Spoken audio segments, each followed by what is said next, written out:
in order to share a screen, you have to, you have to be on this page, right? And but of course, I've got the prayer book open, and it covers up this page, and then I can't hit share screen. It's just a coordination thing.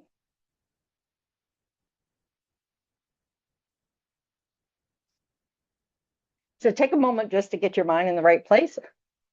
Where might that be? First of all, we want it here, along with the body.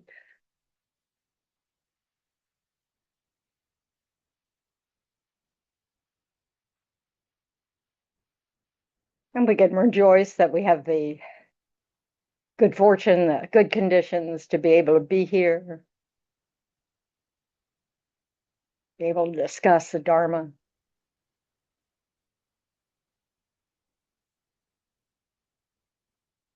And then using whatever reason you decided to show up, generate a positive motivation and an intention to use this time well based on that reason.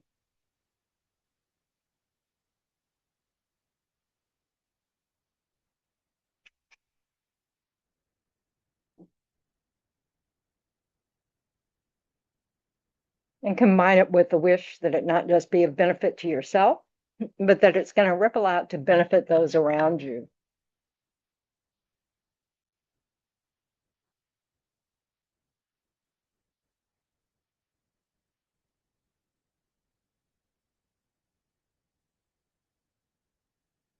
So let's recite the 7-limb prayer.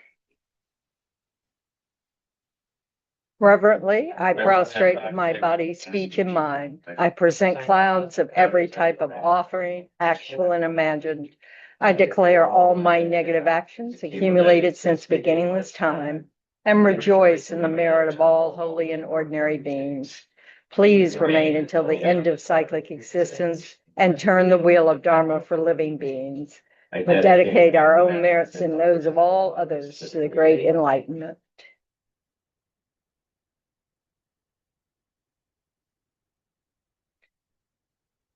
Refuge in bodhicitta. I go for refuge until I'm enlightened to the Buddha, the Dharma, and the Supreme Assembly. By the merits I create through listening to the Dharma, may I become a Buddha in order to benefit all sentient beings. I go for refuge until I'm enlightened to the Buddha, the Dharma, and the Supreme Assembly. By the merits I create through listening to the Dharma, may I become a Buddha in order to benefit all sentient beings. I go for refuge until I'm enlightened to the Buddha, the Dharma, and the Supreme Assembly. By the merits I create through listening to the Dharma, may I become a Buddha in order to benefit all sentient beings.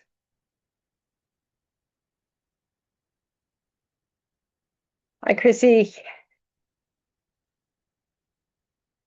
Okay, how do we pronounce S-U-A-N? Suan?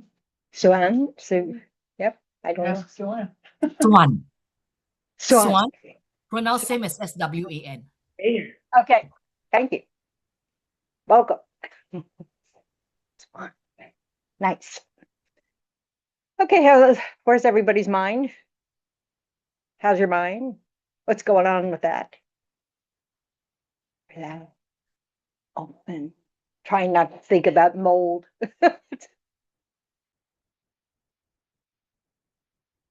I love these blank stares. Well, I already talked a lot. Yes. So, I'm just sitting here waiting. Waiting. Okay. Great anticipation. I am. No, I'm just sitting I'm here very, teasing. calmly. That's good. For me. How are you? I'm great. No expectations. Always good. Yes. Scattered. Scattered? Always. Always. Okay. Okay. All right. How about you at home? Mm. Scattered's a good one. Scattered, yes.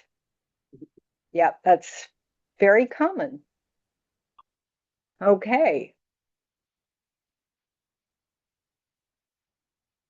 So that's why it's so important to check in, and to be able to go, okay, now I'm doing this.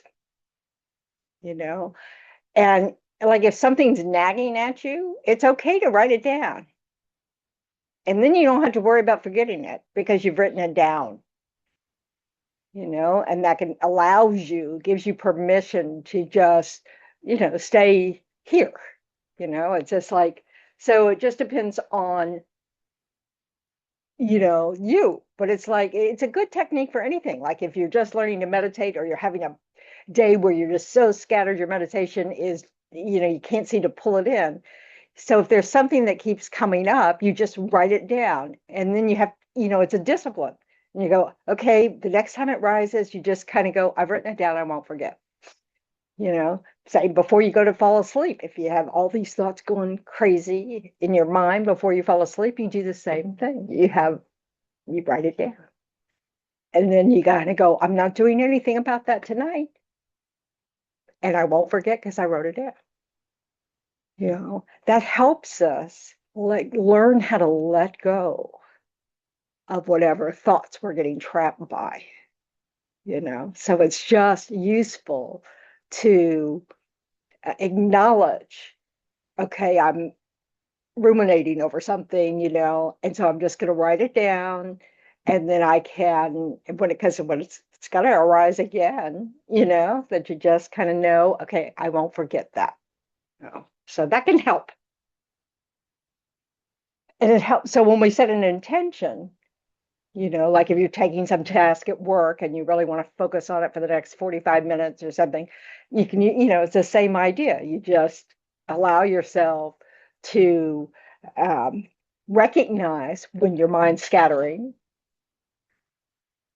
address it, at least in the sense of, I don't want to forget that. I don't, you just write it down, you come back to the task at hand.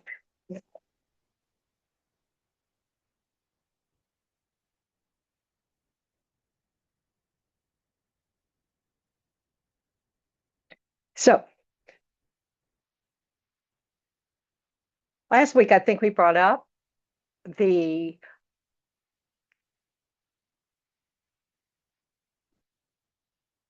task, we've been talking about the task that you need to focus on if you want to just be liberated from samsara. And then there's a different, and then that also is what's needed to become fully enlightened. So the same task is required to be liberated or fully enlightened. What's that task?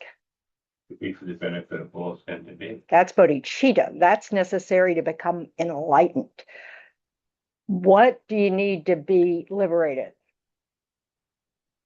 Realize emptiness. You have to realize emptiness. You need the wisdom aspect.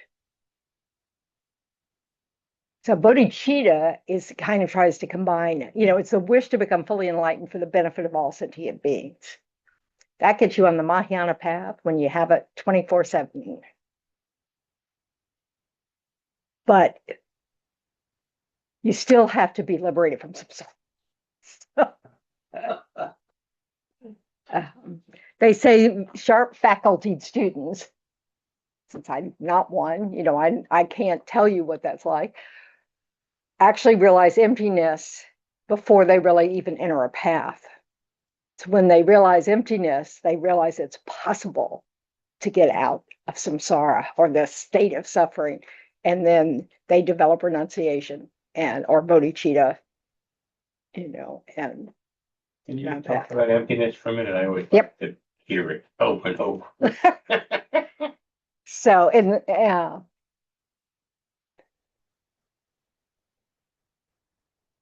the Tibetan tradition, the view of emptiness is that things do not exist the way they appear to us because they appear as if they exist inherently. And they don't exist inherently. Phenomena do not exist inherently. What does that mean?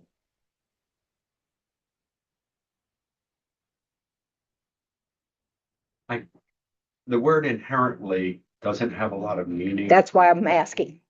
I like to think of it as independently. That's one term that applies. So they're basically, all the different schools in, like when you study tenets in Tibetan Buddhism, you go through these different schools. And so all Buddhists agree that, nothing is independent, unitary, or PUI. Permanent, unitary, or independent. Okay. So then there's the self-sufficient, substantially existent kind of thing. That's what most Buddhist schools in the tenet system. We're not talking Zen here. We're not talking, we're talking about, the tenets that were when the Indian masters were studying, and to use as a technique to see the subtle differences between as you go more and more subtle. So the outsiders, meaning non-Buddhist, saw things as having a permanent, unitary, independent self, like a soul. And that, and that we all had that. And it meant there's, like you come that way with this nature that is that. Okay. So it's permanent, unitary, meaning it's not independent at all. And it doesn't need anything else. Like once it's arisen, that's it. Of course, anyway. Then self-sufficient, substantially existent is what all the schools up to Prasangika say is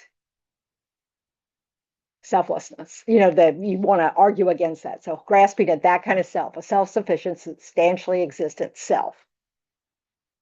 So what does that mean? Again, it's still independent. It's that idea of independent, self-sufficient. You don't, you don't need anything to establish a self because it's self-sufficient. So everything has a self.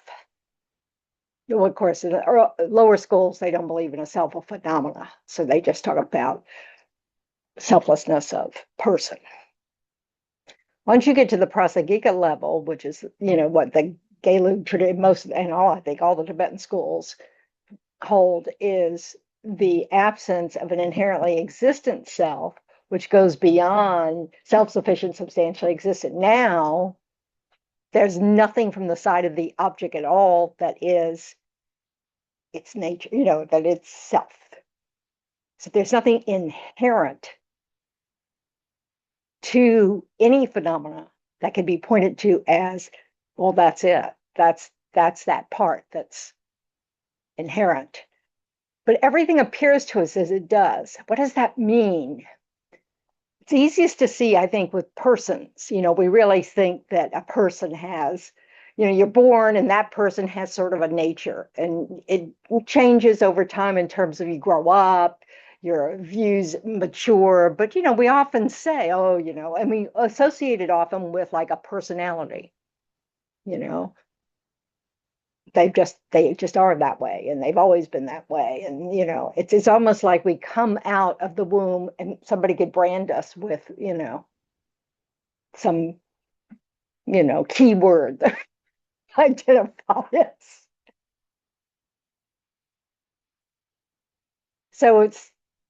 So the way it's often phrased is there's nothing from the side of the object, or it's only labeled through language and conception, that the self is just a name, all phenomena have a name, and it merely exists through that label and conception. It's an idea. We express our, we go, okay, this looks like something suitable to be called a cup. It holds water. You look at the definition. I think it's interesting because when I was a kid and I was learning what different things were called, I guess it was a past life thing where I like really resisted naming, and even remembering people's names. I'm like, that's not important to me. I just know that they are here. So it's weird. I don't know what that is. That could be yeah, it certainly could be. It could be a habit you were, especially if you're trying to quit grasping. It's a particularly good habit to have of not, like some people in some languages, like I think Vietnamese has no past and future tense. Just current, I mean, just like Just present present. time, present. Yeah, they don't talk in terms of, you get the sense of time through the whole thing that's being said. But it's just, it makes it easier in their language to talk about mindful of the present because that's all they talk in terms of is now. The Tibetans have a habit of not planning really far out in the future. It's like, yeah, well, whatever. Oh, so they talk much more in terms of now and soon from now. So trying to get like Tibetan teachers to like plan a schedule for next year, good luck with that. Because they just don't, they live in a way that's much more aware of impermanence. Let's put it that way. So planning really far out doesn't have any hold on them. It's sort of like, yeah, well, we'll see. So it's kind of funny. So they all have to adjust. If they come to the West to teach, they have to adjust to our Yeah, fanaticism over time. yeah, it's really fast. I've been just very recently being introduced to the distinction between thoughts of the East and thoughts of the West, and how absolutely 180 degrees apart They can be from quite one different. another. Yeah, quite different. It doesn't mean that all Eastern thought is like that, because obviously in places where they've Japan, places that have been successful in the global scale of the Right. economy, schedules matter in those things, deliveries, all that stuff. There's a schedule. I don't know about their personal time, it may be very different. But I know the Tibetans, they just don't think in terms of that, even though the practice is often all about planning for your future lives. Mm. You do that one step at a time, at each present moment. So that's why they don't think about it that way, maybe? No, I don't think so. No. I really don't think, because they're nothing like in the Zen practice where you really, like, or when you're learning about mindfulness, where you just this moment, that they don't practice that particularly at all. So, yeah. But aren't they working toward the next life? Yeah, always. Yeah, always. So not that they're projecting, that's not the right word, but they're working on ascending on. I think they're working on knowing that cause and effect is definite. So, Right. so and they have no doubt about past and future lives. They're raised with that idea that, all that kind of stuff. So, the thought of, that preparing, preparing for the future life means taking care of your mind and your actions now. If you want to know what your future looks like, look at your mind. If you want to know what your past looks like, look at what's ripening in your life this time. So it's not so much about time as it is knowing that there is, a cause, there's going to be an effect of everything, every moment of thought. There'll be an effect from that. Every moment of action, of speech and body, there's an effect. This is a question. Yep. Because it may not sound like one. Is all cause and effect related to causes and conditions? All cause and effect is everything that's an effect was caused, but every effect becomes a cause of the next moment. Okay. Okay. So conditions also are there. Like you have what sometimes you like, what is the substantial cause of your body? Being born. Your parents' sperm and egg is a substantial cause. That's, without that, there wouldn't be a body. Okay. what are the completing causes of a healthy body, a da da da da, all these other things. Some of it, the substantial cause would be DNA, but there's also many layers of past actions that have an effect on how we appear to others, all that kind of stuff, whether we're healthy, whether we're not healthy, those kind of things. So conditions also affect what karmic seed ripens. So like what karmic seeds are going to ripen when you're born has a lot to do with the karmic seed that ripened at the time of death, and then what parents you choose. Because DNA matters in our physical body. So one of the conditions is the DNA of your parents. Even if you're not, if you aren't an enlightened being, I thought you don't choose where you come back. You don't choose. What happens is when that karmic seed at the time of death, when it ripens, okay? So it's what's going to throw you. It's called a throwing karma or a fruitional karma. So it's a particular type of karmic seed because it has to be a complete seed. It has to be powerful enough to actually throw you into your next life. So say you have a seed that's going to ripen as you having another human rebirth. Okay. So when you go into the bardo, you have a bardo body. Well, it'd be like they say it's like you take a childlike version of what you'll be born as. So you like this little child, you can go through walls, you don't have any, barriers when you're in the bardo. You have no attachment to your last life, and you've forgotten all about it, but you're seeking, you are attracted to parents having sex. So Coming back, you mean? Yep. You're trying, you're basically being dragged around by your attachments and your aversions. You're kind of flitting around, blah, blah, blah.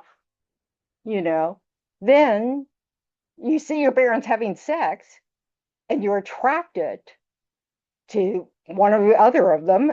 And that's what draws you into that egg and sperm coming together. I hate to say it, but was I nuts? Oh, this is the part of it's uncontrolled. That's why I'm like, why would I choose? That's why choose is not a good word. It's more that you're attracted to it. But even so, why would I be? Why? Habits. Oh, Habits. It's just your habits. okay.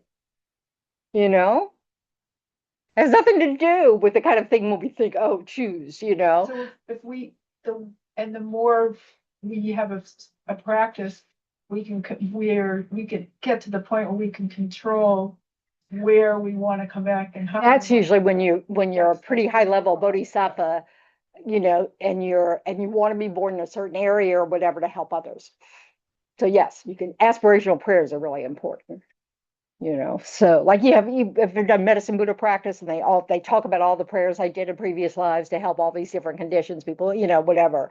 So those kinds of things, so before they became Buddhas, they, probably born in areas that had those particular conditions because they wanted to help people who were struggling with those, or animals, or, whatever. So it's not random. It's due to your habits. But what, the condition is who's available. If your parents that you associate with your parents with this life didn't have sex that moment, you wouldn't have those parents, and you wouldn't look like you do, because that's, part of what their DNA brought to the picture, so we have something called throwing karma. We also have completing karmas, so there are also a whole bunch of completing karmas that ripen through your life and that fill out the story of that one karmic seed that you're throwing karma. So that's why, and we're a mixture of things, aren't we? We have all sorts of good habits. We have all sorts of bad habits. And so those things have results. And so we have good conditions sometimes, and we have lousy conditions other times. We're good at some things, we're terrible at other things. All those kind of things are part of the completing karmas that are ripening, like, whether you have resources or not, or whether you live, in a nice country, that where you have enough food and you can, that people could get jobs or whatever, or whether you're born in a war zone. All those things are part of the other aspect, but, many aspects. And if you think of if one finger snap has 65 thoughts, and those 65 thoughts all have placed a seed on your mind stream, there's a lot of things that most of them are neutral. So we don't, it's not like this, so, but this is why habits are so important. Because if you have a tendency towards being angry with whatever is arising, kind of like, oh, really this, then odds are good that whatever causes your death, you'll be having that kind of attitude, like, really this, so that, aversion is not a great condition for a good karmic seed to ripen.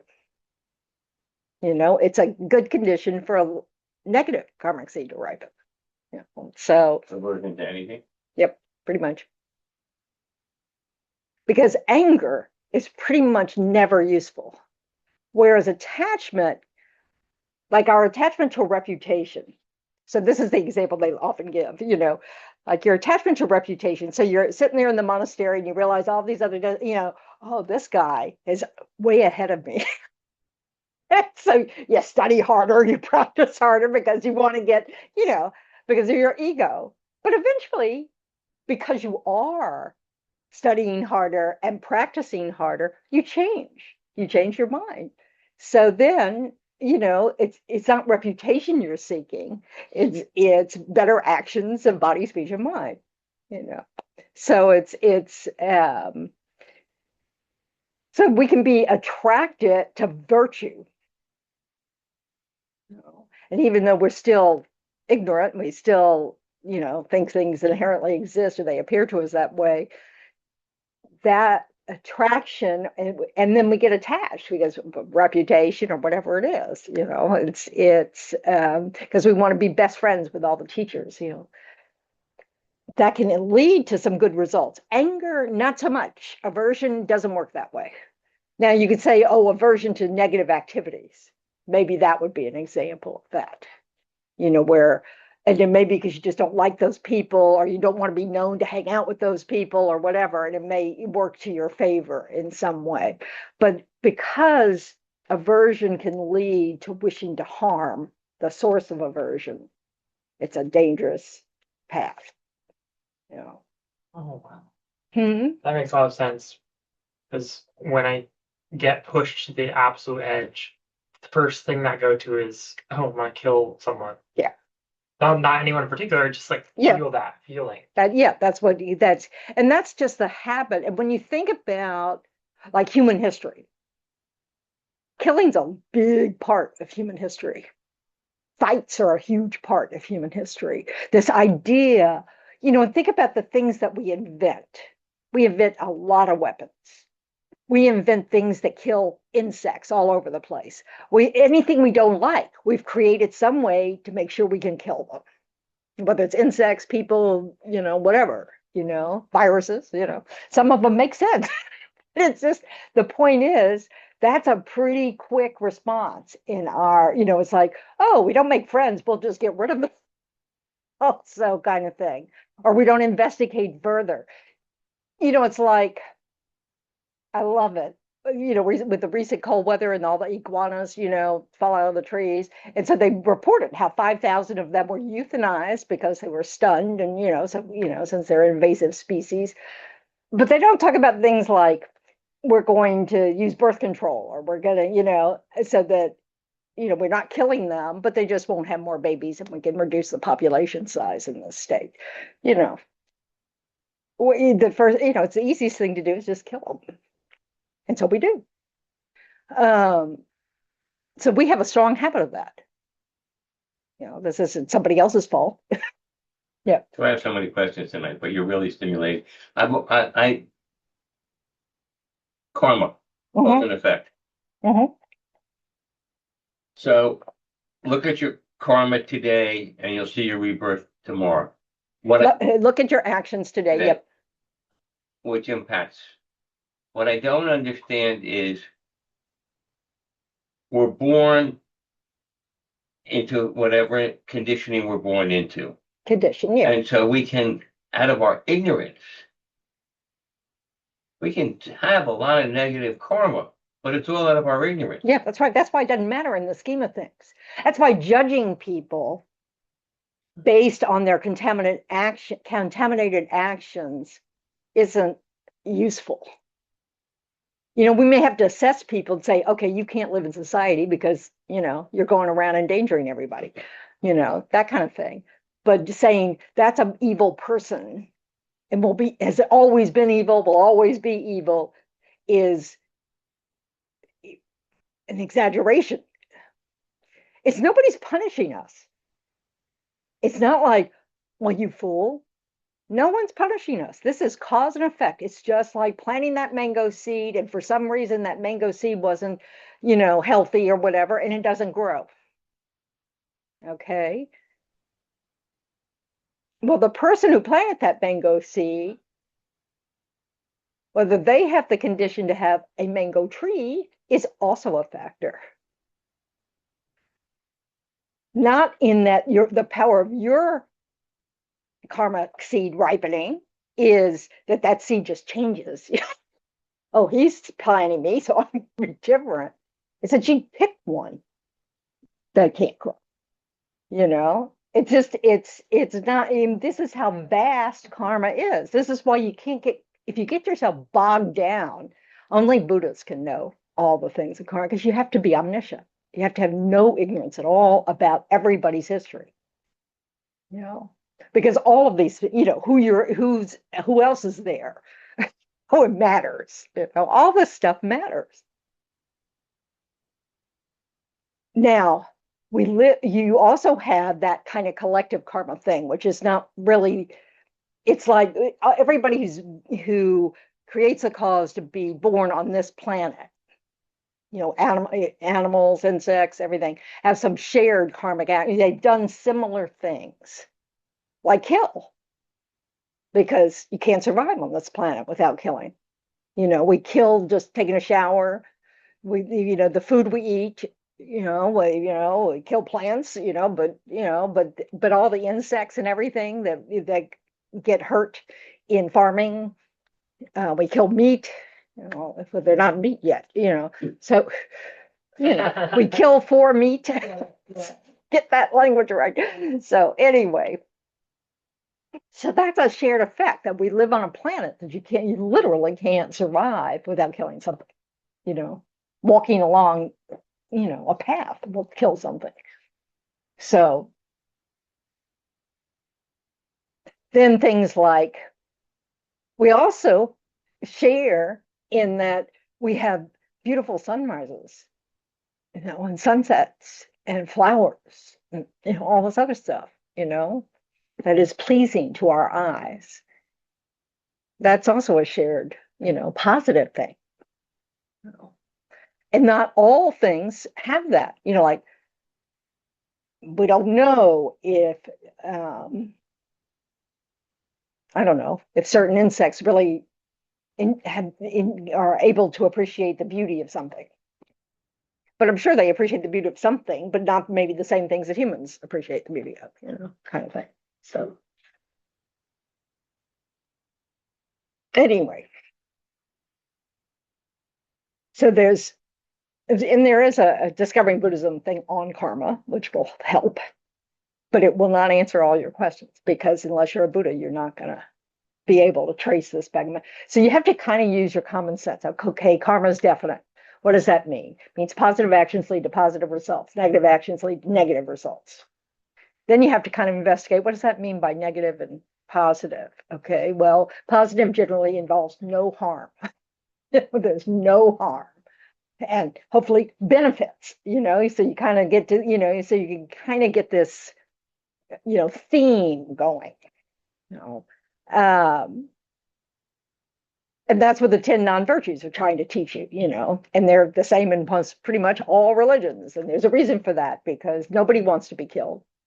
Nobody wants to be lied to. Nobody wants to have you steal their belongings. Nobody wants you to have you steal their relationships. Nobody wants you to divide people who have, you know, be split apart from someone you have harmony with. You know, nobody wants harsh speech directed at themselves, and you know, all these kind of things. They all are things we don't want.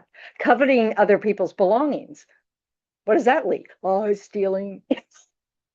So it's not a great mental attitude. Malice ends up to being, oh, let's just beat them up, you know. So these are, you know, these are just things that are, you know, they're hard to argue with about the fact that they have harm potential, you know. So positive things, you know, that takes some reflection. Now, some of them were taught by our parents, you know, oh, well, you know, sharing's good, you know, being kind, not using all the opposites of the 10 non-virtues, you know. So, yep. So that just brought up a thought about you mentioned ignorance that about being independent and separate from everything, but there's also ignorance about thinking you can abstain from producing these harms, like killing, harsh speech, like, oh, that's like not something I do, or so it's a different type of ignorance, I guess. Yeah, that's just an unknowing. It's sort of like sometimes we are, I mean, most of us, at least at times, have a very un inaccurate view of ourselves, you know, or we haven't thought about things deeply. You know, I remember when my teacher told us, the nuns in the nuns community, and said, think about before you go drive that car, you know, you're going to kill something with that car, with insects, da da da. Make sure you have a Dharma purpose for driving. That's what I would got to that point about veganism, and I used to be very defensive and angry about other people and what they did. Right. But I'm like, I must have done stuff in the past, I'm sure. Yep. And also, even a vegan, the food that vegans eat has harm in it. You can't, because of the killing of the beings that are in dirt, the beings that, you know, all sorts of things. The fact that we now raise entire, you know, especially if you like organic vegan, you know, then you end up, you know, creating, you know, you're actually breeding animals to kill for you. So arrogance is kind of a foolish state of mind. So, you know, but yeah, we don't have it entirely, but you have to learn. This is why we have to kind of go, okay, and we have to see all the different layers that could be harming, you know, and accept that there's, you know, we also have to accept, I created the cause to live on a planet where harm is almost unavoidable. In fact, it probably is unavoidable. So I want to minimize the harm that I intentionally do. Is that about taking accountability, or what is the, I guess, the end result? Is it acceptance? Well, it's both. It's like sometimes we get into this attitude of blaming everybody else for the world's problems. Well, I don't pollute. I don't work for a company that pollutes. You know, well, you created the cause to be born on a planet where there are companies that pollute.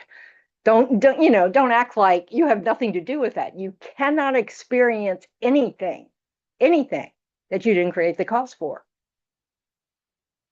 You know, does that mean we have to feel guilty? No, it means we want to learn how to work with our minds to, first of all, recognize, you know, have an accurate view of what we're doing and minimize the harm we do.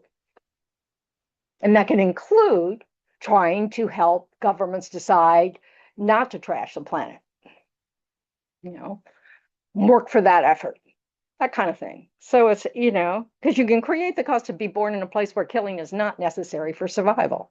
I mean, we can't imagine that. We don't know of any place like that. but that doesn't mean it doesn't exist. So anyway, does that help? Yeah. But it's really important that this information is not to make us feel terrible about ourselves. There's 7-8 billion people on this planet who created the same cause to be here, not to mention all the insects, animals, and everything, fish. Billions, billions, and billions, trillions, probably, trillions and trillions. Think what fish, whales eat trillions of krill. Mamas of a Rinpoche used to weep when he'd see programs about whales, that all the negative karma they were creating. They're not vegetarians. They have to eat. That's what they eat. But that's an effect of past negative actions. Animal reapers that's one of the reasons why it's a lower realm reaper, is because they intentionally kill. Say that about human beings. Yeah, but also if you're a vegan, you're not intentionally killing to eat. Right, but you're still killing things when you're. Right, so you don't want to be arrogant about it. There's no way. Even That's if you right. create your own Right, garden. but it's a lot better than going out and hunting. Right. Especially for sport. Right. So, I mean, these things matter. This nuance matters, not for arrogance, not for the sake of thinking you're better than, but for recognizing the harm that you do. Yeah, and animals, that's why you don't want to be reborn an animal, because you may have no choice. Tigers, bears, all these things that's, and a lot of animals are vegetarian. So it's very interesting, and they're eaten by things that are not. And they created the cause for that. I mean, and we're all in the same boat.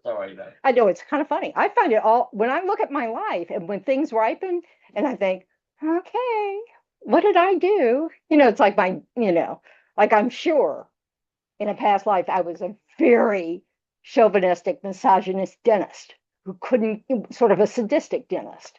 I've had so much horrible dental work without sufficient anesthetic, it's like, okay, that's a clue.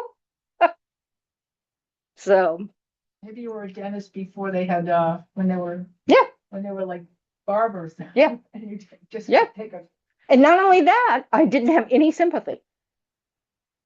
Hey. There's so many layers. Yes. And that's why you don't have, this is not a guilt trip. Right. This is just learn, like, okay, how can I watch my mind and clean it and clean it and clean it. And you're not going to get it perfect. Well, aren't you going to get it perfect? Not as a samsaric being. You're aiming towards having the conditions to be finally able to realize emptiness. And when you realize emptiness, you will have no aversion, no attachment at all, because there will be no basis for it. So is this about getting to the right view Yep. of things, basically? Yep. So that's the thing. The fact that we grasp at things, this is a good cup. This is a good person. This is a bad person. This is a great food. This is a terrible food.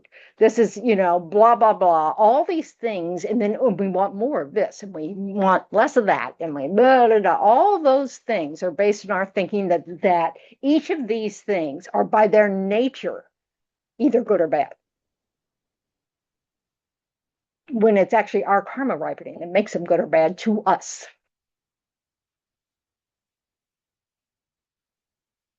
But if you have a quote positive mindset and you surround yourself with good people that have good intention and you eat clean and you exist in a Ideal universe? not ideal, but better than worse to Well, what are the causes for that? You think people born in Gaza have any options in that? no. Okay, so you think you couldn't be born in Gaza? I could be born in Gaza, Right, okay. but by my living in this country I have more freedom to choose. That's right. And I can direct. Right. And so you have an opportunity to create a lot of positive karma. Yes. It has nothing to do with the people that you're around. It has to do with your mind. You know? So you want to add another thing in there, which is that you do things with the wish that it benefits the people around you. It's not just about you. Just by being here tonight. Right. So yes, but it's your mind, it's your attitude of mind that's going to determine it. So some people want all those things because they just like the comforts of good conditions. They like the comforts of having people around them that treat them well. Well, I think Saddam Hussein had that as well because of his power and is willing to kill for it and is willing to kidnap people to be served by them. You know, so it matters how you're thinking about it, why you're doing it, you know. So that's why the Buddha taught, if you have good conditions, good human rebirth, you have the great opportunity to work on your mind for the future results so that you can become enlightened to benefit others. You know, people in war zones don't have that opportunity in this life. People who are in famine areas don't have the opportunities in this life. You know, it's so we have good conditions, but we have enough suffering to recognize it'd be nice to have none. So you need that too. Whereas God realms, they don't have any suffering until the last week of their lives, which apparently is something like 300 years of our life. But anyway, which we don't even experience. So, you know, it's this, you need something to have you recognize that maybe the price we pay, you know, the suffering we experience isn't necessary. You know, that the delights that we experience are not sufficient to or outweigh the sorrow and suffering and everything else we experience. You know, and the Buddha said, yeah, there is, because, you know, you can actually end your suffering entirely. But you have to see things as they actually exist. And then all your actions also have to be non-harmful and beneficial. So that's exactly what we want to do, is that if you have good conditions, use them well. That's why we set an intention at the beginning. May I use this time well for the benefit of others. So, okay, we had a point when we started this whole conversation. Okay, emptiness. Wisdom. So we cannot purify all our negative karmic seeds with any kind of reasonable time frame in order to be free of suffering that way. You know, because you're always going to be accumulating negative karma. The only way to render all those seeds unable to produce an effect is by realizing emptiness directly. And the reason it makes them, what do you call it? They can't produce a result. Defunct. There's no basis anymore. Because now you understand how things actually exist. We create all this nonsense because we grasp it as self. And we think that what we like matters. What we dislike matters. We think we have to protect our loved ones because that matters. You know, we see the differences amongst all different kinds of living beings. You know, we kind of go, oh, well, that ant doesn't, it's not really going to care if I kill it or not. Not that we aim to kill it, but it's just, we don't see it as just an effect of previous actions. When we quit, when we have when we realize that nothing exists the way we hold it to exist, Say it again. when we realize that nothing exists the way we hold it to exist, the foundation of samsara ceases for us.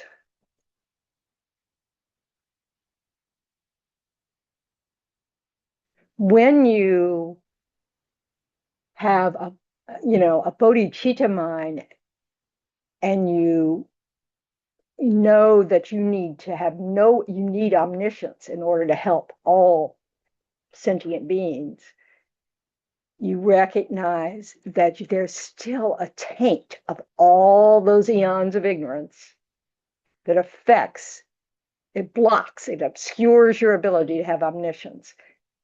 So you're liberated from samsara, but you still have a little more work to do before you're omniscient. And that's the pure grounds of a bodhisattva, 8th, 9th, and 10th grounds. So yep. So what stage was it? I think we talked about the Buddha throwing himself into a pit to feed tigers. I cling to my safety, and that's probably the thing I cling to the most. So yes, that's what everybody clings to most. Don't feel bad. it's like no matter what I do, it always comes back to that. Well, that's why you have to really think about this body's totally impermanent. It's gonna fail you.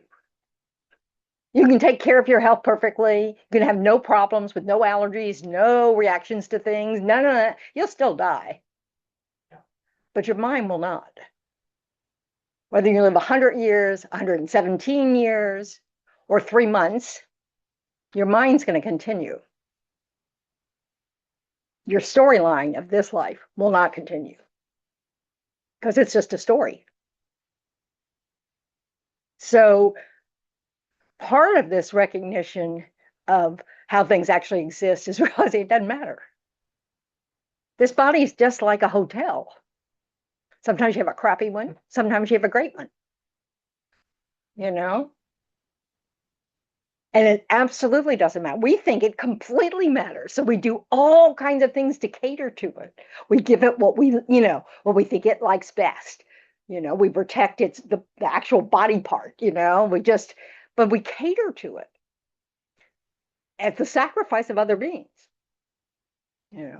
There's a difference between taking care of yourself for the purpose of evolution and no, not evolution, but working on your mind so that you can, that's different than taking care of yourself because this is so precious.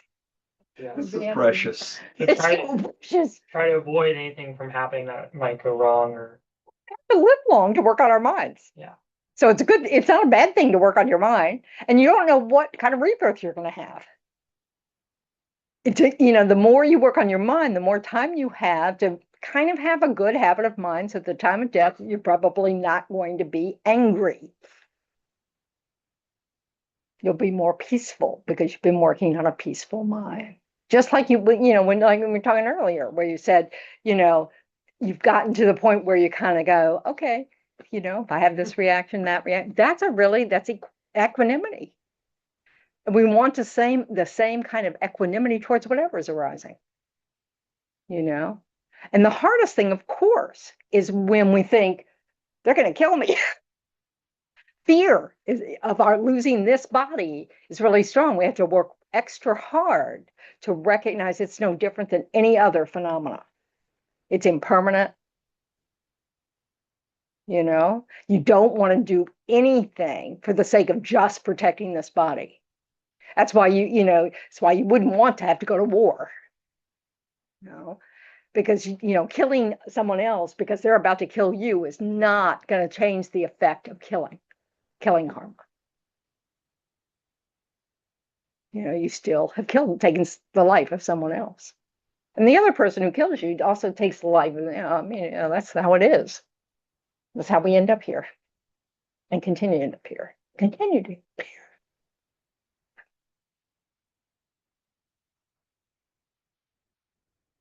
So what does this mean?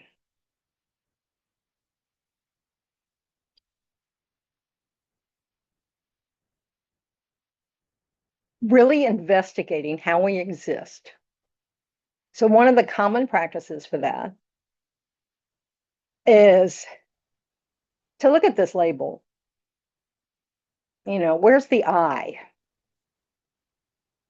So you think about that. Where's my I? Is it my body? Is it my mind? Those are two separate components made of gazillion parts. You know, the body's made up mostly of non-human parts, like 300 trillion little microorganisms.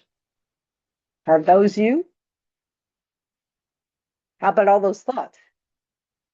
65 thoughts, 65 thoughts, 65 thoughts, 65. Which one of those is you? You know, really sitting with this idea, and then you can use that. Who's sitting here? You know, we want to really look at that, these labels, these names like self, I, me, mine. They're just a label.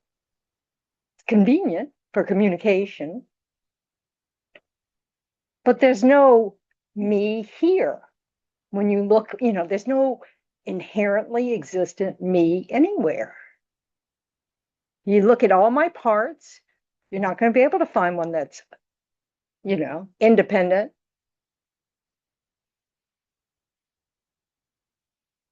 That's who I am. All you're going to end up with is a series of moments of body and mind. And in any moment, there's another moment. Because we literally disagree, you know, we disintegrate moment to moment. We're momentary. Science teaches us that about physical objects. The same is true of the mind. That, you know, mind's not even physical. It's momentary. You know, that's why it's so important when we understand that, you know, we have a continuum of mind. Just like we have a continuum of body, you know, we get to have a baby body, and then we have a toddler body, and then we have, you know, but it's all a continuum of this particular body, that DNA we got from our parents, that from sperm and egg, all that kind of stuff. But this body ends. The mind is not physical. It doesn't end when this body ends.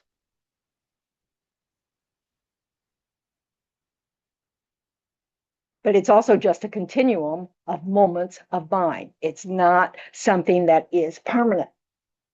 It's eternal, but it's momentary, if you understand that. And that's a hard, because we use words very differently in Buddhism than we do in English. You know, it's, so I've heard other terms.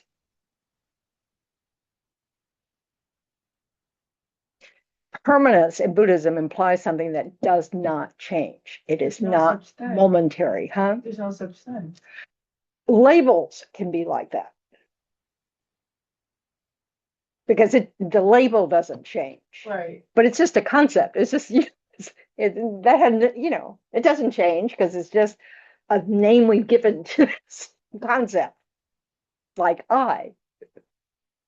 You know, so calling myself I, that doesn't change. But that's just because it has no existence at all.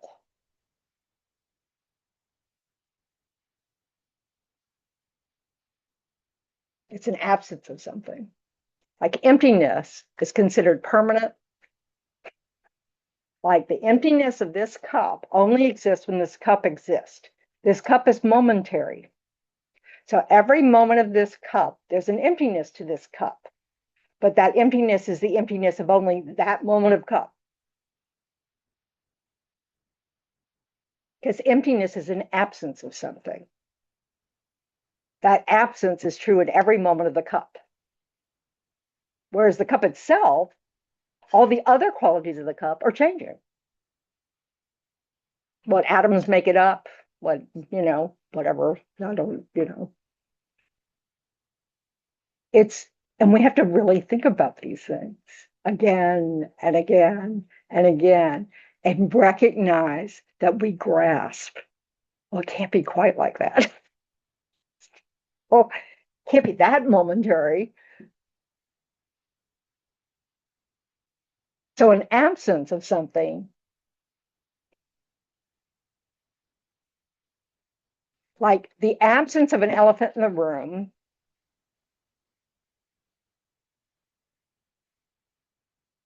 It's the absence of an elephant in the room.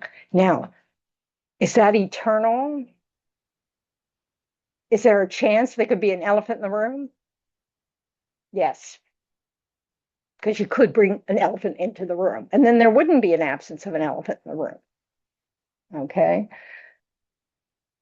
But while there's an elephant in the room, there's no elephant here. I mean, that doesn't change. You'd have to bring an elephant in here. That's not, emptiness of a cup is its absence of inherent existence. Yeah. There's never an inherently existent cup. So that's why that's permanent. Yeah, because it's an absence. Emptiness is permanent. The emptiness, but it's an emptiness that still, when the cup is in between moments of the cup, there's no emptiness of cup because the cup doesn't exist.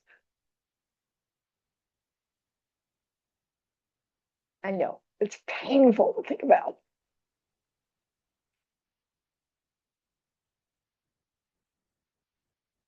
Yeah, but it's because it's causes and condition. Yes, it has to arise. Well, the cup never exists. Right. Or does it? No, there's a mere cup. As soon as we label it cup, as long as it functions as a cup, we can call it a cup. But it's just a mere label. But we grasp that after, and we kind of go, no, it's a cup. You can see it's a cup. Anybody can see it's a cup. Yep. I just had a thought, an example, I think. Tell me if this is correct. I don't know. But it's like seeing a cup and then seeing like a speck of dust on the ground with all the other dust. And that the cup could be the dust or it could be the cup. It depends on if you label it a cup. But it's just treating this object as something other than one little speck amongst everything else. Well, it's using a label to identify really its function. A speck of dust cannot carry water. Okay, so we happen to call something that carries water a cup, unless it's a vase, unless it's a, whatever, mug, unless it's we have so many labels, but it's basically got there's an idea of a function, and we have different labels, but for that function. Have you ever seen those vases that, it looks like a vase and then you realize there are holes in it all over the place, and you realize it can't hold water. And then you realize it's a decorative object. or it's supposed to be, or it's only for fake flowers or glass flowers.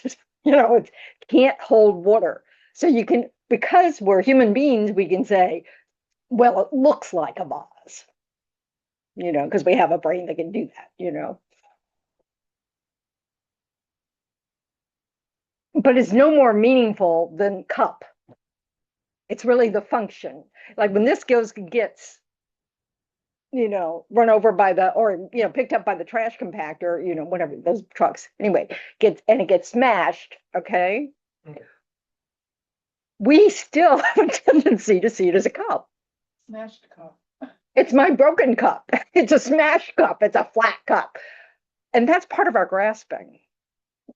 But I guess what I was getting at is you could decide a speck of dust is a cup, but it doesn't necessarily mean it has the function of what Right. So you would not say this has the same function as that little speck. Yeah. You might give it, it doesn't matter what you name it. Like if you called it a cup, it doesn't matter. Name doesn't matter at all. Yeah. Just like self. Doesn't matter at all. Because everybody in here is a self. Everybody in here is an I. Everybody in here has mine. I'm sorry, this is my cup. But is emptiness deeper than realizing that everything could become everything else at one point? That's not entirely, no, it means it's an absence of something. It doesn't mean impermanence, everything, that is empty of inherent existence is also impermanent, Everything that is impermanent is a dependent arising, because causes and conditions have to come together for it to arise. Emptiness is a label for the absence of inherent existence. Impermanence is a label for the momentariness of things. Okay. So it That's an- doesn't have to serve a function, it just has an absence. It's an absence of something. So if there's no function, so it's not an object. It's just a label of an absence of something. Yeah.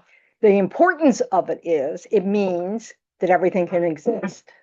If things were not empty of inherent existence, nothing could change because it would have a nature. It would just be like that. When you're born, your parents wouldn't have to come up with a name because you would have a name. Because you'd be that. Nothing exists that way. So you could, you don't want to mix up that, because one of the important parts of dependent arising is that it's congruent, So the function matters in terms of what you're, gonna do with it or whatever. And so mango seeds have the potential to produce mango trees, not apple trees. So there's a congruence in cause and effect. Positive actions have positive results.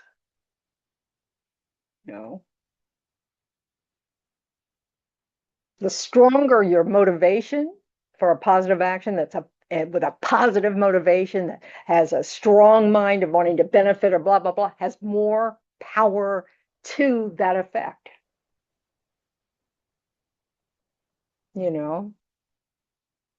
Like when we just the cash register says, oh, you want to give money to the food fund with your change. You want your change to go to the food fund. And whatever, blah, blah, blah. That's not going to be a very powerful virtue. Still a virtue, still generosity, but your intention, your mind's not really focused on it, really,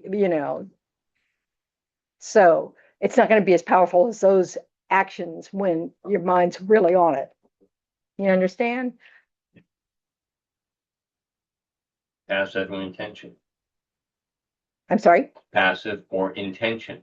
Well, but even you can have the intention to give the money. I mean, if they ask you the question, you say yes, you're intending to give the money. It's that your motivation isn't particularly strong. Right. It's like when we drive our cars, we may know we might kill insects and stuff, but we're not sitting there going, oh, let me aim for all the living beings on the road. And, that's a stronger negative action. Or or we're going to take the car out because there's no air conditioning anywhere on this property, and there's air conditioning in the car, and it's hot in Australia. So the four nuns go out and get an ice cream. You can't call that a dharmic action. Not a good plan, but it would certainly happen. So, they were samsaric beings. So this is the thing. Buddhists wouldn't do that. They wouldn't have to either. So, but high-level bodhisattvas wouldn't do it either. Because they had bodhicitta. They want so they would never go, I want ice cream and I want to be in a cold car. So I'm going to go waste all this, gas, whatever, all the negative things that are involved in getting in a moving vehicle that's run by fossil fuel, that's, and running the air condition, so. Because it's a totally selfish act for what? To feed this body that, Buddhism talks about going about your life and being able to enjoy things. But if you go to the level of thinking about every action you do is going to hurt something, how do you do You try to do everything. Feeling guilty about everything you That's do. a mind training. So how do you, For one thing, we have to accept our past karma ripening. So we're living in a place where killing is necessary.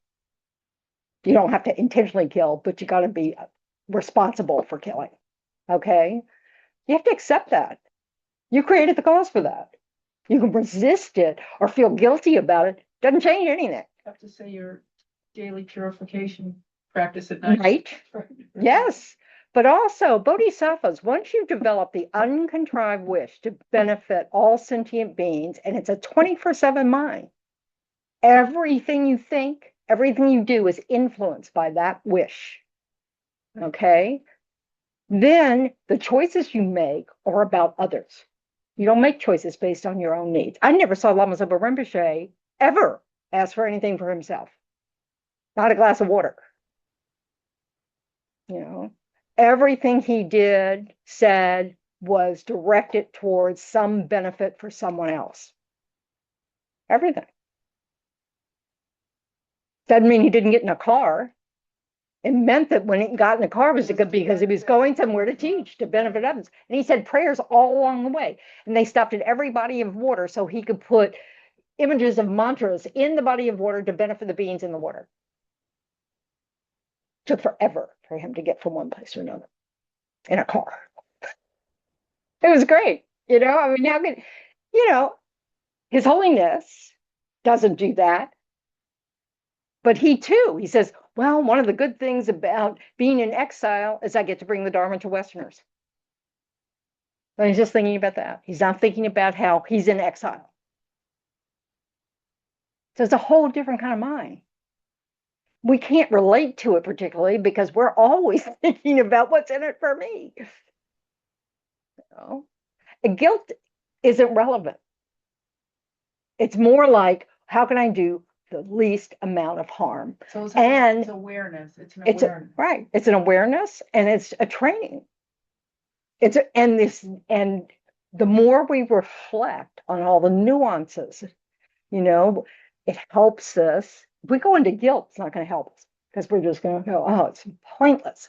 You know, if instead we go to, okay, I can tweak my speech a little bit to be kinder, you know, or then we say something, we realize, oh, that really wasn't very skillful. And so we kind of try to get better at it because we don't want to harm with our speech.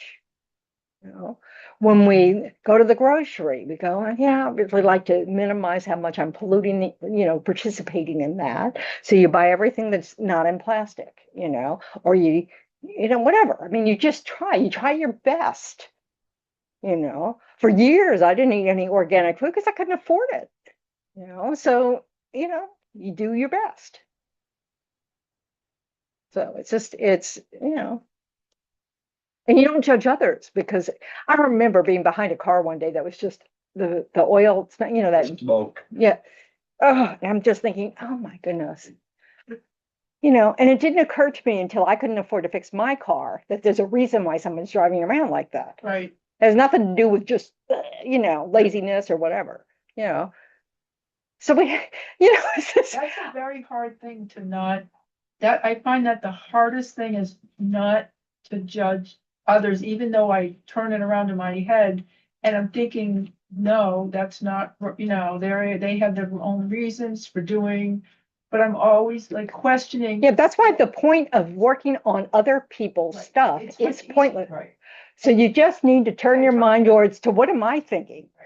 Take care of yourself. It's a full-time job. Take care of your, exactly. But it's really, my mind keeps turning. That's your about it. habit. Right, it's with people that I care about, like why they're making decisions in their life, even though it's none of my business, and I know it's none of my business. You have to turn that into a wish, you know, of compassion. And I hope that they find the, you know, the best, you know, strategy. Right, to help them in their issues, and then Yep. worry about yourself. Well, it's just, yeah, because your mind's already a mess. You really have time to change their mind. You can't even do it. I mean, it's not even an option. It drives me crazy that I do that, Well, and I it's- know I'm doing it, but I'm saying, okay, stop doing that, stop doing that. yeah, and that's what you're going to have to continue to do until you do it less. Yeah. And it's really helpful to give yourself something else to do, like look at your mind. Who do I think I am? I guess I could turn it around that way, yeah. Well, it's really hilarious how arrogant we are. We really think that we know what's going to happen. Oh, you continue down that line. It's not like we're always wrong or anything. Right, but it's not our path, we have to worry about our own path and our own. Our own mind. Right, we do it. Yep. Yeah. Like, who are we kidding? Like, we make good choices all the time. Right, yeah, Yeah. So that's why it's really important to turn it back inward. No. Judging others is a waste of time. Being able to judge actions, going like, oh, I wonder if I do that. And then kind of looking, going, I think I do that when this happens, going, maybe I want to work on that.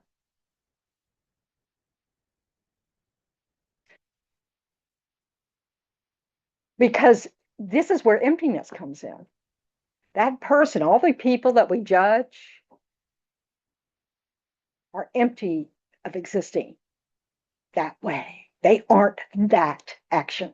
They aren't that nature or something.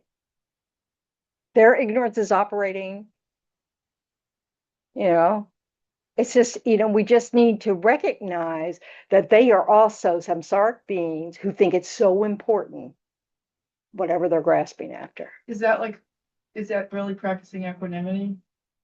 It's beyond equanimity. It's recognizing that what that person really is a potential Buddha.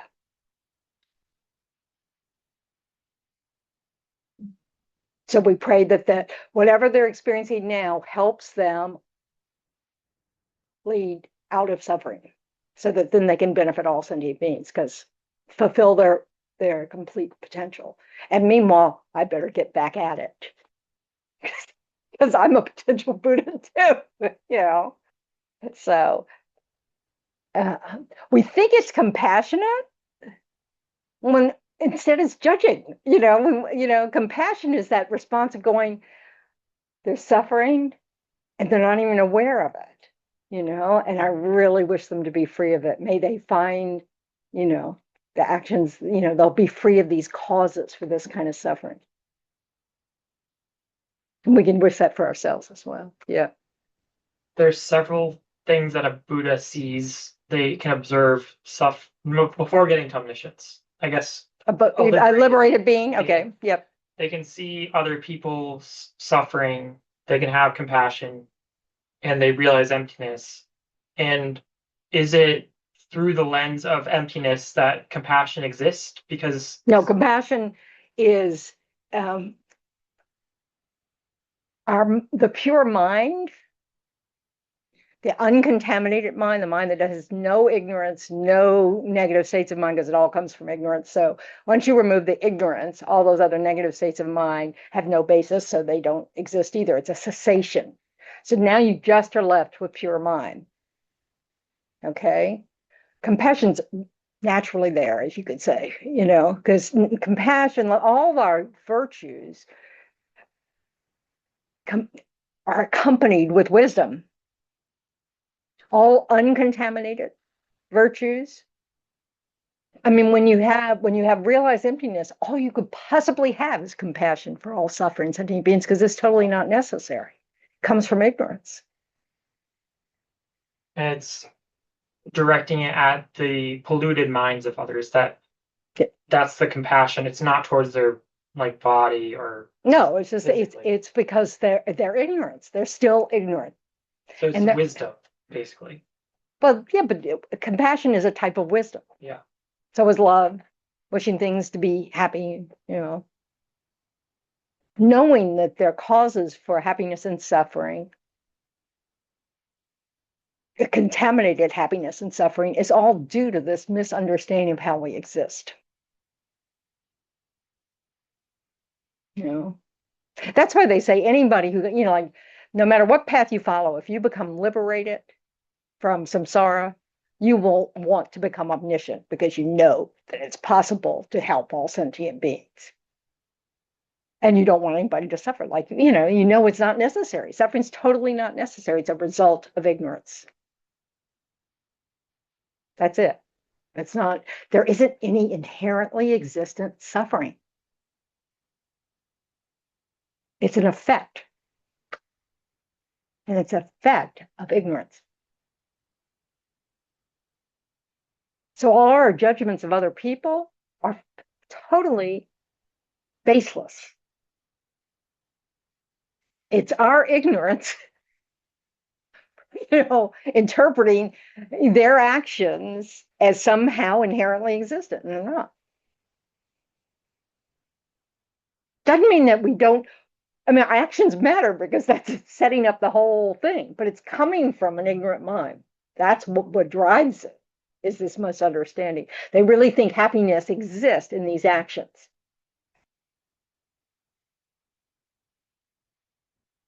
I mean, we all have this idea that somehow grasping at a self and protecting that self is necessary for happiness. No. And it's not. Because there's no self to begin with. We're not giving up anything. It never existed to begin with. There's never been an inherently existent self. There's never been an inherently existent you, me. It's an illusion created by the way things appear to us. And they appear this way because of our grasping, which is why they call it a cycle. Uncontrolled cycle of birth and death.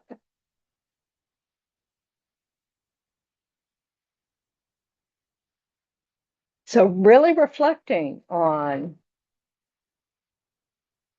it does not mean that the suffering we experience is meaningless. It means that it's not necessary. And there's a way out of it. And one of those ways is recognizing the suffering's not worth the fact that we can also have delight in chocolate cake and sex and whatever else. I have two things, I think. Anyway, so, it's just, it is not to belittle,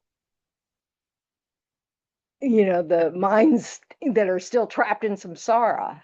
It's understanding that they're trapped in samsara due to a misunderstanding that all beings come from that place. All Buddhas started there.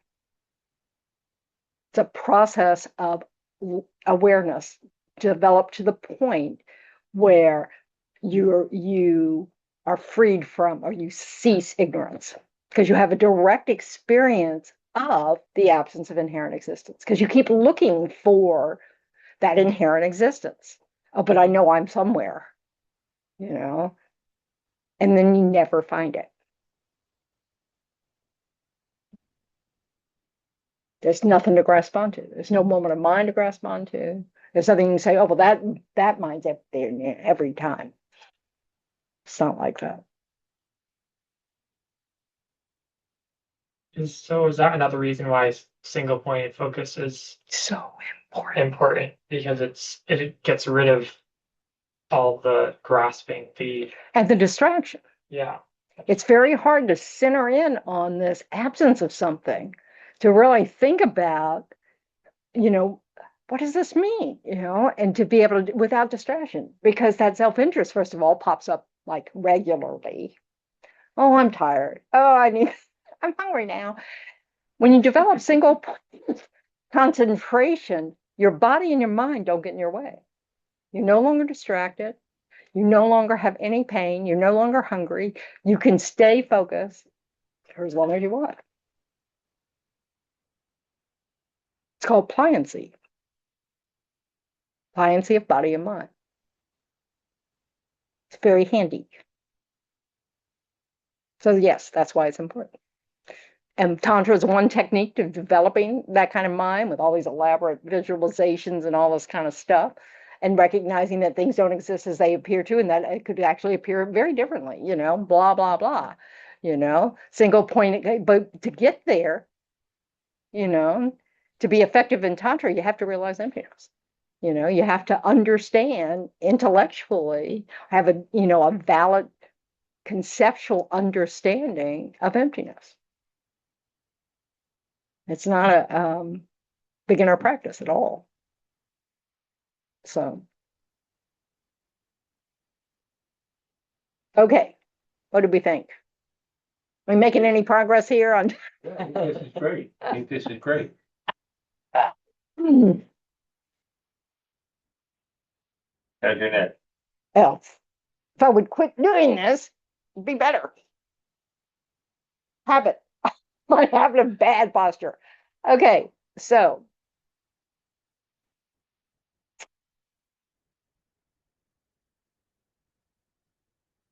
all the cultivation of our positive states of mind, those moments of patience and generosity and kindness and understanding and all, you just, those moments where we really are just trying to be of benefit to someone else, whether it's an insect or a human being or whatever, or the planet, which holds lots of those living things. So cultivation of those things and having, actions based on that, so you have kind speech, you do generous actions, all that kind of stuff. So it's not just, it doesn't just stay in your mind, you're actually doing things as well. That all creates positive karmic seeds, right? Which result in the future of good conditions to be able to develop single point of concentration, to be able to meet teachers, to be able to, keep working on your mind. So, I mean, it's just, these are the kinds of things. So they're not, they're necessary in order to create the causes to even be able to realize emptiness. Because that's part of what, it's like ignorance is obscuring us from everything, the more positive energy that we create, effort of, body, speech, and mind, the more we have positive conditions that allow us to continue to develop our minds. Because single point of concentration requires like not having to work for a while to develop your concentration. I think it's the recommendation is 18 sessions a day of 24 minutes, something like that. That takes time. Most of us don't have those good conditions, but that's why some of the, like in monasteries and nunneries, some people have a, whatever, their karma's ripening and they have a really an affinity for meditation. Well, they go up in the hills and caves and stuff. They don't stay in the monastery. They go to work on their mind, their concentration. So others study and they work with their minds that way. And a lot do both, but you can't, they're not doing it at the same time. To develop, once you've developed your concentration, you can do it with no matter what's going on. But developing concentration takes pretty good conditions of a particular type. I will stop running my mouth now. Any like burning questions that nobody wants to end the night before they get to ask it?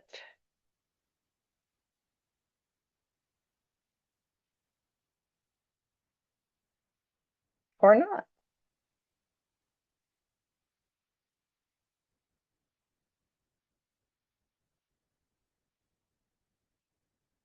Don't have to have eye contact for anybody to speak up. I try to avoid eye contact so nobody feels compelled to speak up.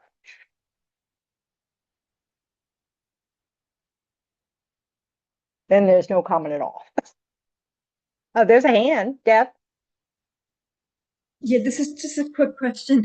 Does when you talk about 24/7, the wish to benefit others, does intention as we're working on ourselves change from situation to situation? Like when I'm jumping in the car, there's one intention versus if I'm talking to a client. I just was wondering if it's generally just to benefit others or. Yes. So there are two different things going on. So one is we want to work on our intentions before we do any action, activity, because that makes it better odds that we will remember things we're trying to not do and remember things we're trying to do. So that happens in that activity. Then we also want to, at the end when we dedicate, we're always dedicating that it go out and benefit others, so that's the completion of that, so you motivate and then you dedicate.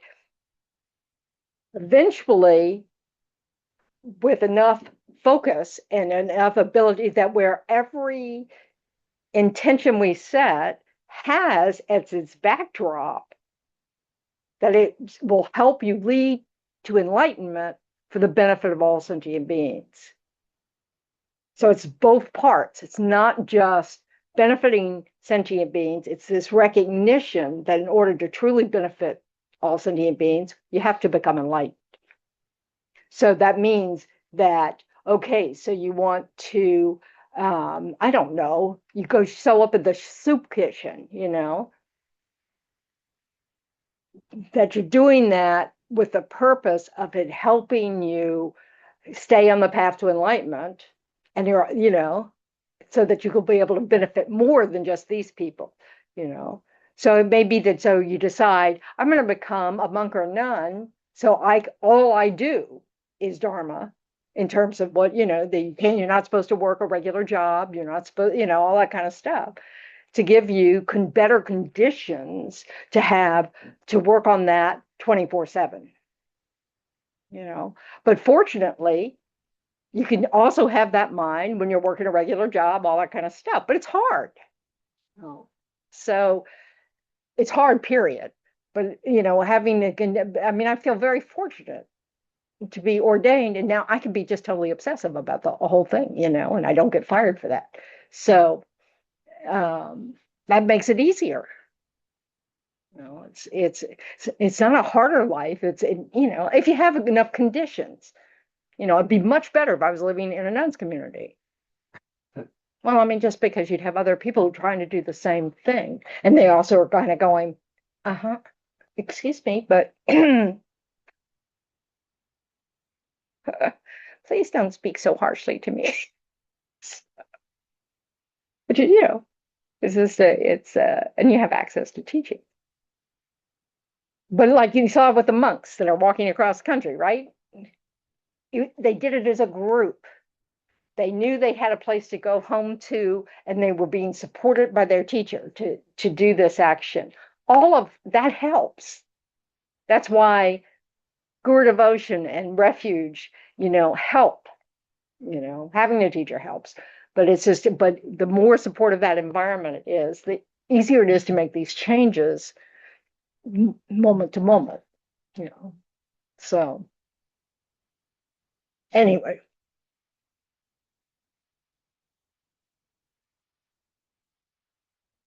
So it is nice if you can get in the habit of whatever intention you're setting, that you have that thought, that it's, that you're benefiting these folks in order to help you continue on the path to enlightenment, to be able to benefit all folks.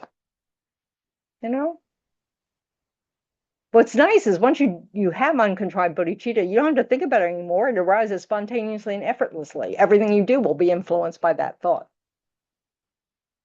So it gets much easier once we're all bodhisattvas. Not all.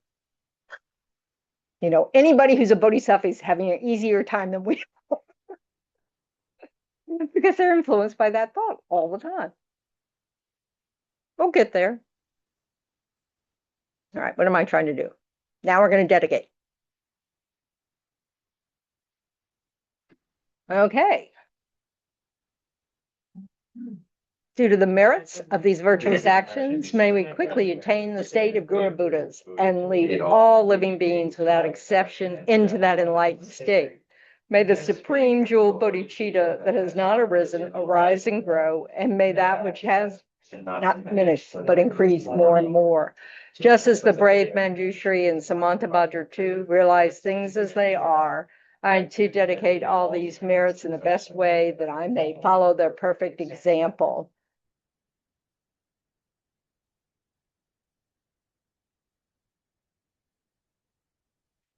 The top paragraph.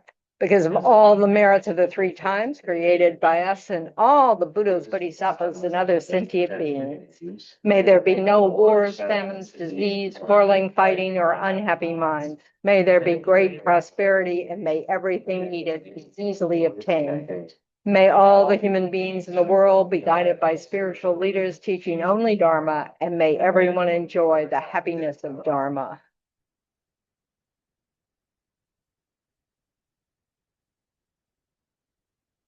For the long life of His Holiness, in the land encircled by snow mountains, you are the source of all happiness and good. All powerful Chenrezig, Tenzin Gyatso, please remain until samsara ends. A swift return of Lama Zopa Rinpoche. Peerless teacher and assembly of the children of victorious ones, Shravakas and Pratyeka Buddhas, victorious Losam father and sons, along with the lineage masters. All the objects of refuge of infinite lands, please bestow the virtue and goodness of accomplishing this prayer here and now, holding and spreading the Muni's precious and complete teachings through explanation and practice. You wore the armor of patience that's never discouraged, and comparable Venerable Guru, to you I make request. While striving single-pointedly for the sake of the victorious one's teachings, the sole gateway through which all benefit and happiness emerge, and from other living beings, you suddenly departed to peace. What a great loss. Nevertheless, through the undeceiving truth of the blessings of the ocean of the three jewels, and the great waves of bodhicitta of the children of the victorious ones, may the smile of a new nation swiftly beam in glory for fortunate disciples. Yay, team.